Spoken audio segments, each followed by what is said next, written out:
Assalamualaikum warahmatullahi wabarakatuh. Perkenalkan, nama saya Julhan Sifadi, biasa dipanggil juga Jul. Kadang-kadang kalau cuaca lagi cerah-cerah sedikit jadi Jos. Ya, kalau dia gelap-gelap, mendung, gerimis itu bisa jadi Yus. Nama memang tergantung cuaca juga.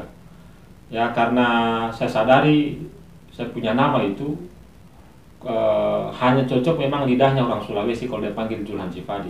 Kalau dia keluar di Sulawesi seperti di Jawa, di Kalimantan, di Sumatera, lipat-lipat lidahnya kalau dia sebut, buktikan saja. Nah, kalau di Jawa itu mungkin masih bisa saya sesuaikan saya punya nama, seperti mungkin Julianto, itu masih bisa. Tapi itu masalahnya kalau kita sesuaikan seperti itu kita punya nama di mana daerah itu, masalahnya bisa-bisa kita dianggap warga negara yang tidak patuh. Jadi jujur saya ini adalah pemuda asli Muna, salah satu pulau kecil di kaki Sulawesi, berada di Provinsi Sulawesi Tenggara. Ya, saya yakin dan percaya benderanya itu masih merah putih. Alhamdulillah. Jadi kalau kalian yang belum tahu ini Pulau Muna, tolong jangan tanyakan lagi sama saya. Karena ini salah satu persoalan hidupku yang sampai sekarang ini saya belum pernah bisa pecahkan. Karena terlalu berat. Kita sudah jelaskan, ini Sulawesi Tenggara. Di bawahnya ada pulau-pulau. Kita sudah jelaskan begini. Ya, bertanya lagi, Sulawesi Tenggara itu Makassar. Belum masuk di Muna ini, baru kita berbicara Sulawesi Tenggara. Jadi kalau ada orang bertanya, saya harus gambarkan, oh Sulawesi itu bentuknya seperti K. Saya jelaskan semua dulu provinsi yang ada di Sulawesi. Di sebelah kiri kalau lurus garis K itu, lurus ini lurus, di bawahnya ada Makassar. Naik-naik di atas sedikit ada Sulawesi Tengah. Naik-naik di atas itu namanya Sulawesi Utara, Manado, Gorontalo. Habis itu dia turun di kaki Sulawesi yang paling bawahnya itu Sulawesi Tenggara. Nah, di bawahnya itu lagi ada 3 pulau yang besar-besar. Tapi ada banyak yang kecil-kecil, Pakatobi namanya. Nah, di bawahnya kakinya itu ada Pulau Buton, ada Pulau Muna. Nah, Pulau Muna itu diantaranya Pulau Buton dan Sulawesi Tenggara. Habis itu dia tanya lagi, Sulawesi Tenggara itu Kendari. Iya, Kendari. Dalam hati ini orang IPS-nya dia tidak lulus kayaknya ini. Dulu waktu pelajaran IPS ini dikasih lompat pagar atau hanya dia di luar di kantin dia makan-makan ubi goreng, terlalu banyak lombonya. Jadi Sulawesi Tenggara dia tidak tahu. Sudah kita jelaskan begitu. Di sampingnya itu ada pulau sendiri, itu namanya Pulau Muna. Itu masih dia bertanya lagi. Itu masih bagian daripada Indonesia. Tapi pernah. Ini betulan ini. Saya pernah berkunjung ke Bukit Tinggi. Saya sudah perkenalkan kiri kanan, saya gambarkan pulaunya itu Sulawesi begini bentuknya, Sulawesi Tenggara di sini, ibu kotanya Kendari, ada beberapa kabupaten Buton dan Muna, salah satu kabupaten tertua di Sulawesi Tenggara. Setelah saya jelaskan, saya capek sampai saya berbusa, saya jelaskan. Ujung-ujungnya dia tanya, ada di peta itu, ada di atas. Inna Allahu Akbar. Jadi kalau bertanya, orang tidak tahu itu Muna, jangan kau bertanya sama saya. Itu masalah berat hidupku itu yang saya alami. Jadi selama saya merantau, mulai dari Sulawesi, Kalimantan, Jawa, Sumatera. Jadi itu masalah berat hidupku kalau saya menjelaskan tentang saya punya kampung sendiri. Kecuali memang mungkin yang dulu waktu dia belajar IPS di sekolahnya dulu itu, mungkin rata-rata angka-angkanya itu mungkin 7. Kalau bukan 7 ya minimal 6. Artinya dipastikan dia itu hanya lompat pagarnya itu persentasinya mencapai 5%. Dan bolosnya itu hanya mencapai sekitar bolos sekolah itu untuk pelajaran itu hanya sekitar persentase 3%. Artinya dia tahu. Jadi cara membuktikannya, kita numpang tenar. Kita numpang tenar dengan Pulau Buton. Kenapa kita harus numpang tenar sama Pulau Buton? Karena Pulau Buton itu sudah kita pelajari di zaman kecil, dari zamannya Orde Baru itu kita sudah pelajari, namanya Buton itu penghasil aspal terbesar. Jadi pasti ditahu. Tapi itu ya Yang rajin-rajin di sekolah belajar IPA, IPS, dan tentu IPA. Jadi numpang tenar. Jangan coba-coba numpang tenar dengan Wakatobi. Karena Wakatobi terdiri dari Wanci, Kalidupa, Tomia, Binongko. Jadi bayangkan kita harus menjelaskan pulau-pulau itu. Wakatobi kita numpang tenar. Memang Wakatobi terkenal karena karangnya yang indah. Seluruh dunia itu tahu itu. Spot diving, menyelam. Kalau tidak tahu diving itu ya menyelam. Jadi kita harus menjelaskan, kita numpang tenar dari Wakatobi, misalnya. Pulau Muna di mana? Di samping Wakatobi. Wakatobi, ya. Dari Pulau Wanci, Kalidupa, Tomia, Binongko. Bergeser sedikit di bawahnya ada Buton. Di sampingnya Buton itu ada Pulau Muna. Di situ, pulau di situ. Dia tidak tahu itu, tidak akan tahu itu. Tapi cukup kita sebut. Panjang prosesnya kalau kita menjelaskan Muna, cukup kita sebut. Di mana kampung? Di Muna. Muna itu di mana? Di sampingnya Buton yang penghasil aspal. Titik. Itu. Kalau tidak kita marah-marah begitu, tidak masih bertanya terus, dia bingung. Kalau dia masih bertanya lagi, kasih keras suaramu. Kasih keras suaramu saja itu. Itu ciri khas kita itu. Sebenarnya paling tepat itu kita identifikasi, memberikan penjelasan Muna itu memang tinggal sebut saja Buton titik sudah. Jadi waktu pertama kali saya ke Surabaya, saya membuktikan memang harus saya numpang tenar dengan Pulau Buton ini supaya tidak repot saya jelaskan. Pertama kali saya ke Surabaya, kenalan namanya temanku itu Suryanto dari Jogja. Ini betulan ini. Jadi setelah kita bicara-bicara, sudah kenal nama, saya kenal kampungnya di Bantul sana. Jadi tiba-tiba dia tanya saya, Mas, jadinya aku panggil saya Mas, bukan Mas. Lah. Mas. Lah. Tadi kan namanya Jos. Iya itu. Apa? Kampungmu di mana? Saya langsung bilang, di sampingnya Pulau Buton. Langsung dia tertawa. Dalam hatiku ini, sudah berarti selesai tuntas ini, tinggal kita, sederhana ternyata kita jelaskan Muna itu. Tinggal kita bilang, di sampingnya Pulau Buton. Tertawa. Dia sudah langsung dia tahu. Tiba-tiba langsung kita jawab, dia rangkul saya, habis itu dia bisiki saya. Itu Buton di mana? IPS, lompat pagar dulu ini, pelajaran IPS ini. Buton tanya lagi. Ternyata kadang-kadang juga tidak bisa. Ya, walaupun memang Buton ini sudah ada di mana-mana. Jadi Buton ini bagusnya sudah ada di mana-mana. Jadi bahkan di Kalimantan Timur itu, di Samarinda, di Balikpapan ada kampungnya sendiri namanya Buton. Tapi disebut di sana itu Kampung Butun. Juga ada di Yamen, di Kepulauan Riau itu di Batam. Ada namanya juga Kampung Butun. Jadi sudah ada di mana-mana. Dan ternyata mereka juga mengaku orang Muna sebenarnya. Ada juga orang Muna, dia mengaku orang Buton. Karena dia pusing mau jelaskan Muna itu di mana. Ini terbukti. Makanya itu kalau ada yang bertanya Muna itu kenapa dia tidak bisa jelaskan, dia pusing. Harus dijelaskan, dia gambarkan pulaunya. Iya kalau dia bisa menggambar, kalau dia tidak bisa menggambar, ya bayangkan saja. Dulu saya kayaknya bentuknya sama dengan Ambon. Memang mirip-mirip itu, Kak. Jadi sebenarnya kalau orang awam bisa mengenali orang Muna itu dari akselerasi atau kecepatannya. Orang Muna ini terkenal dengan 3 kecepatan. Yang pertama itu cepat jalannya.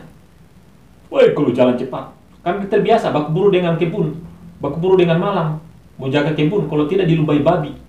Cepat jalannya, sudah pasti itu cepat jalannya. Jadi kalau ada kasihan orang Muna itu, kalau dia jalan di mall, baru istrinya orang Jawa, seperti saya, tak tinggal istri di belakang, kenapa? Mana?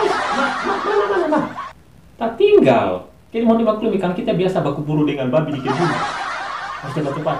Jadi kalau ketika kita ketemu beristikan orang Jawa itu, mohon maklum kalau jalan di mall itu tak tinggal di belakang. Bukannya kita tidak perhatian atau tidak romantis, kita punya jalan biasa cepat-cepat. Kalau kita tidak cepat, itu babi dia sudah habiskan kita punya tanaman di kebun, baru kita masuk. Itu yang pertama, cepat jalannya. Yang kedua itu dia makan cepat. Jadi kalau orang Muna dilatih tentara makan, jangankan beras, nasi tak, jagung kita makan, kita punya